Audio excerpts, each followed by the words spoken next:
सभा में जब ये बात उठी कि श्री राम के साथ सेना, धन और वस्तुएं भी वन को चलें, तो राम जी ने बहुत नम्रता से कहा, हे राजन, मैं सब भोग विलास छोड़कर वन में केवल वन आहार पर जीने जा रहा हूँ।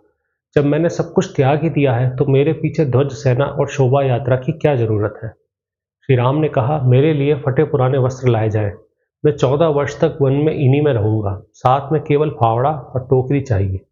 यह सुनते ही कैकेयी स्वयं कर आती हैं और सभा के सामने ही बिना लज्जा के छाल वस्त्र लाकर राम के हाथ में थमा देती हैं और कहती हैं कि इन्हें पहन लो। श्री राम वे छाल वस्त्र लेकर मुनियों की तरह वे धारण कर लेते हैं। पिता के सामने ही लक्ष्मण भी तपस्वी जैसा वेश धारण कर लेते हैं। खड़ी सीता ने जब अपने लिए रखे ये वस्त्र देखे तो वह लज्जाई, सकुचाई और सोचने लगी कि इनको कैसे पहनते हैं। उन्होंने एक छाल को गले पर रख लिया और दूसरे को हाथ में पकड़कर खड़ी रहीं। उन्हें समझ नहीं आया कि मुनि स्त्रियां इन्हें कैसे लपेटती हैं। राम यह देखकर तुरंत आगे बढ़े और स्वयं सीता के वस्त्रों के ऊपर ही उन छाल वाले वस्त्रों को लपेट दिया, ताकि वह भी भारी रूप से वनवासी के वेश में दिखे। यह सब देखकर सभा और नगर के लोग क्रोध से भर उठे और कहने लगे कि हाय दशरथ, धिक्कार है इस दशा पर। अरे कैकेयी, सीता को ऐसे वस्त्र पहनाकर वन भेजने की कोई बात नहीं थी तुम्हारे निर्णय में। राम का वनवास ही पर्याप्त था।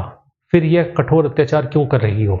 श्री राम, जो अब चलने ही वाले थे, पिता की ओर देखकर बोलते हैं, पिताश्री, मेरी माता कौशल्या आपको दोष नहीं देंगी, परंतु मेरे बिना वे दुख के समुद्र में डूब जाएंगी। आपने उन्हें पहले भी कभी ऐसा कष्ट नहीं दिया, लेकिन मेरी प्रार्थना है कि जब मैं वन में रहूं, आप उनका विशेष ध्यान रखें। राजा ये सुनकर मूक से बैठे रहे। सामने पुत्र को मुनिवेश में वो देख ही नहीं पा रहे थे। फिर उन्होंने सुमंत्र से कहा, जल्दी से उत्तम घोड़ों वाला रथ सजाकर लाओ। मेरे इस परम भाग्यशाली पुत्र को नगर की सीमा से बाहर छोड़ आना। आदेश मिलते ही मंत्री सुमंत्र ने स्वर्ण जड़ित रथ को बढ़िया घोड़ों से जोता और आकर नम्रता से सूचित किया कि रथ तैयार है। सास कौशल्या ने सीता जी को सीने से लगा लिया, सिर की सुगंध सूंघी और कहा, देखो बेटी, इस संसार में बहुत सी स्त्रियां जब संकट आता है तो अपने पतियों को छोड़ देती है, चाहे पहले कितना ही स्नेह दिखाती हो। तुम मेरे पुत्र का अनादर मत करना।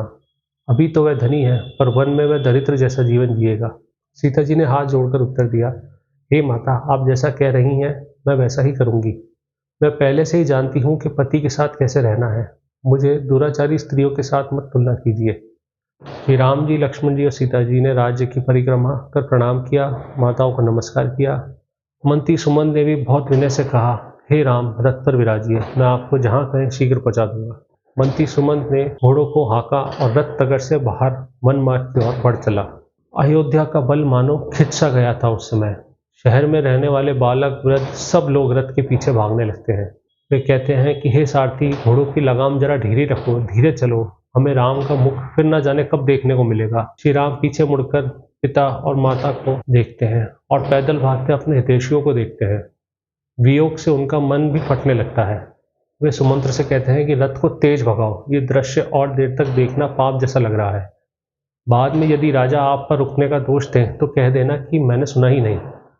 सारथी सुमंत्र वैसा ही करते हैं और रथ को नगर से जल्दी ही बाहर ले जाते हैं। जब तक रथ के घोड़ों के पैरों से उठी धूल आकाश में दिखती है, राजा दशरथ की आंखें उसी दिशा में टिकी रहती हैं। जब धूल भी ओझल हो जाती है, तब वे भूमि पर गिर पड़ते हैं और होश खो बैठते हैं। दाहिनी ओर से माता कौशल्या ने उन्हें बाहों में थाम रखा था और बाईं ओर से कैकेयी ने। राजा दशरथ ने जैसे ही होश में आकर देखा कि कैकेयी उन्हें छू रही है, तो वह बोलते हैं, अरे दुष्चरित्र, मेरे शरीर मत छू। तू केवल धन को ही सर्वोच्च मानती है, धर्म का त्याग कर चुकी है, इसलिए मैं भी तेरा परित्याग करता हूँ। वे कहते हैं, मैंने जो अग्नि के चारों ओर फेरा लेकर तेरा हाथ पकड़ा था, उस सब से मैं इस जन्म और अगले जन्म दोनों में मुक्त होता हूँ। यदि भरत इस राज्य को पाकर प्रसन्न हो और मुझे पिंड दान दे, तो वह पिंड भी मुझ तक ना पहुंचे। इधर राम के सच्चे भक्त पीछे नहीं हटते। वे रथ के पीछे पीछे पैदल चलते ही चले जा रहे हैं। रास्ते में राम उन्हें स्नेह से समझाते हैं कि हे अयोध्या वासियों, आपने मुझ पर जो स्नेह और सम्मान बरसाया है, अब वही भरत पर दिखाइए। वह स्वभाव से धर्मात्मा, शांत, पराक्रमी और योग्य राजा है। वह आपकी भलाई और सुख के अनुरूप ही आचरण करेगा। हम सबको धर्म और स्वामी की आज्ञा का पालन करना है। मैं वन जा रहा हूँ, आप सब राजा की सेवा में लगे रहें और उन्हें कष्ट न होने दें। यदि सच में मेरा भला चाहते हैं तो यही कीजिए। इसी प्रकार सब तमसा नदी के किनारे पहुंचते हैं। वहाँ श्री राम कहते हैं कि हे लक्ष्मण, यही हमारी वनवास की पहली रात होगी। आज मैं केवल जल पर उपवास करूंगा। तुम घोड़ों को संभालने की व्यवस्था करो। सुमंत्र घोड़ों को बांधकर चारा देते हैं। श्री लक्ष्मण उनके साथ मिलकर पेड़ों की पत्तियों का बिछौना बनाकर राम सीता जी के लिए शयन स्थान तैयार करते हैं। राम सीता जी वहीं विश्राम करते हैं। लक्ष्मण जी पूरी रात जागते हुए मंत्री सुमंत्र को राम के गुण सुनाते रहते हैं। सुबह होते ही श्री राम देखते हैं कि साधारण नागरिक भी हमारे पास ही हैं, वृक्षों के नीचे सोए हुए हैं। वे कहते हैं कि हे लक्ष्मण, देखो, ये लोग परिवार छोड़कर हमारे पीछे चले आए हैं। यदि हम यहीं रुके रहे तो ये लोग अपना जीवन भी त्याग देंगे, पर लौटेंगे नहीं। थोड़ी देर से वे सो रहे हैं, तुरंत रथ पर चढ़कर निकलो ताकि इनका दुख कम हो। श्री राम सुमंत्र को संकेत करते हैं, रथ को उत्तर दिशा की ओर घुमा कर ले चलो, फिर घुमावदार मार्ग से दोबारा लौट आना। ऐसा भ्रम पैदा करो कि इनको पता ही ना चले कि हम किधर गए। सुमंत्र ने वैसा ही किया। रथ को चक्करदार मार्ग से ले जाकर फिर राम को सूचित किया। तीनों रथों पर चढ़े, तमसा को पार कर एक विस्तृत सुरक्षित मार्ग पर निकल गए। सुबह जागने पर जब नागरिकों ने श्री राम को न देखा तो स्तब्ध रह गए। आंसू से भरे आंखों से इधर उधर देखते रहे, पर रथ के निशान में मिट चुके थे। कुछ दूर तक तलाश कर वे थक गए, फिर बोले कि भाग्य ने हमें पराजित किया है, और असहाय होकर वे वापस अयोध्या लौट गए। कौशल देश पार करके वे शंगरवेरपुर पहुंचे, जहां उन्हें 3 धाराओं वाली पवित्र गंगा जी दिखी। श्री राम जी ने गंगा के किनारे दूर एक विशाल इंगूदी वृक्ष देखा और सुमंत्र से कहा, आज की रात्रि हम यहीं काटेंगे। इसी समय समाचार पाकर निषाद राज गुह, जो राम जी का ही मित्र था, अपने बुजुर्गों, मंत्री और संबंधियों के साथ वहां आया। दूर से उसे आते देख राम स्वयं लक्ष्मण के साथ आगे बढ़े। गुह ने व्याकुल होकर श्री राम को गले लगा लिया और कहा, हे राम, मेरे लिए यह स्थान आपके लिए अयोध्या जैसा ही है। बताइए, आपकी कौन सी सेवा करूं?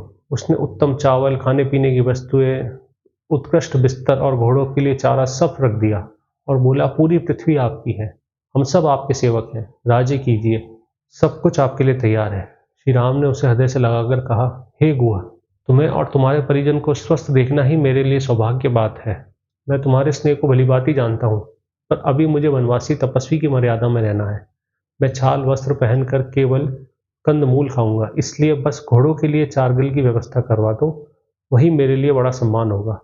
यह घोड़े पिता दशरथ के बहुत प्रिय हैं, इनकी सेवा ही हमारे लिए पर्याप्त है। राम जी ने पश्चिम की ओर संध्या पूजा की, फिर वे वहीं धरती पर सीता के साथ लेट गए। लक्ष्मण ने चरण धोकर पास ही एक वृक्ष के नीचे धनुष बाण लेकर पहरा देना शुरू कर दिया। गुह भी सुमंत्र के साथ बैठकर सारी रात जाग रहे थे।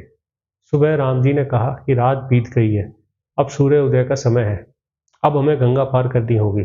लक्ष्मण जी ने गुह और सुमंत्र को बुलाया। दोनों भाई तलवारों कमर में बांधकर सीता जी के साथ गंगा तट की ओर चल पड़े। सुमंत्र ने आदर से पूछा, अब आपकी क्या आज्ञा है मेरे लिए? तो श्री राम ने कहा, यहीं से तुम लौट जाओ, अब से हम रथ छोड़कर पैदल वन में जाएंगे। यह सुनकर सुमंत्र रो पड़े। श्री राम ने इस मंत्री सुमंत्र को शांत करते हुए कहा, तुम हमारे सच्चे हितैषी हो, मेरी यही प्रार्थना है कि राजा पर मेरे कारण और दुख न बढ़े। वे कहते हैं, राजा से कहना, मैं, लक्ष्मण और सीता तीनों वनवास से दुखी नहीं हैं। 14 वर्ष पूरे होते ही लौट आएंगे और आपके दर्शन करेंगे।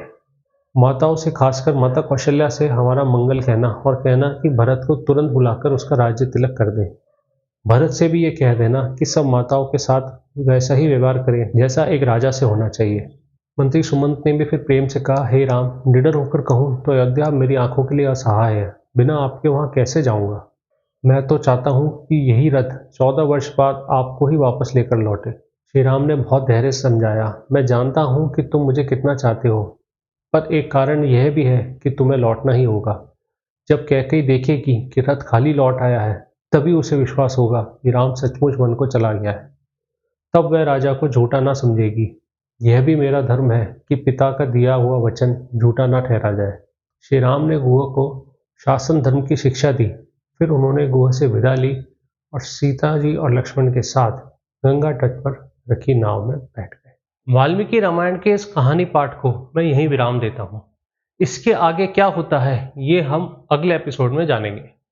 अब वक्त है उस अंक का जिसमें मैं रामायण में लिखित इस भाग से जुड़ी कुछ रोचक बात आपको बताता हूँ। पहली तो ये कि वाल्मीकि रामायण में साफ बताया गया है कि स्वार्थी कैकेयी कैसे स्वयं सभा के बीच में निर्लज होकर तीनों के लिए छाल के कपड़े लेकर आती है। श्री राम और लक्ष्मण जी तो इसे तुरंत पहन लेते हैं, लेकिन राजकुमारी सीता को इसे पहनना नहीं आता। भ्रमित होकर एक कपड़े गले में डाल लेती हैं और दूसरा हाथ में पकड़ लेती हैं। तब श्री राम स्वयं आकर सीता जी के रेशमी वस्त्रों के ऊपर ही छाल वस्त्र बांध देते हैं। यह देखकर महल की सभी स्त्रियां रोने लगती हैं। राजा के मंत्री सुमंत्र भी कैकेयी को अत्यंत कड़वे वचन कहते हैं और उसे पति घातिनी तक कह देते हैं। लेकिन रामचरितमानस में तुलसीदास जी ने इस दृश्य को बहुत ही गरिमापूर्वक तरीके से दिखाया है। यहाँ छाल वस्त्र पहनने का वर्णन है, लेकिन सीता जी की उस असहाय स्थिति पर इतना जोर नहीं दिया गया है जितना वाल्मीकि जी ने दिया है।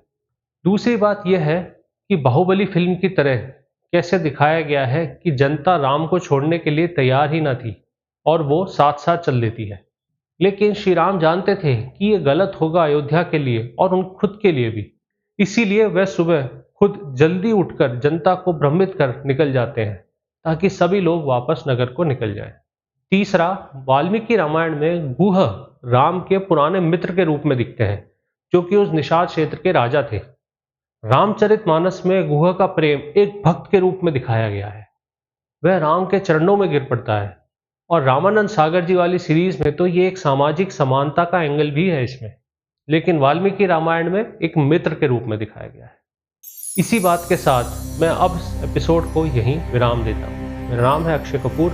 मुझे ध्यान से सुनने का आपका बहुत बहुत धन्यवाद। अगले एपिसोड में फिर मिलते हैं आगे की कहानी के साथ। जय हिंद, जय श्री राम।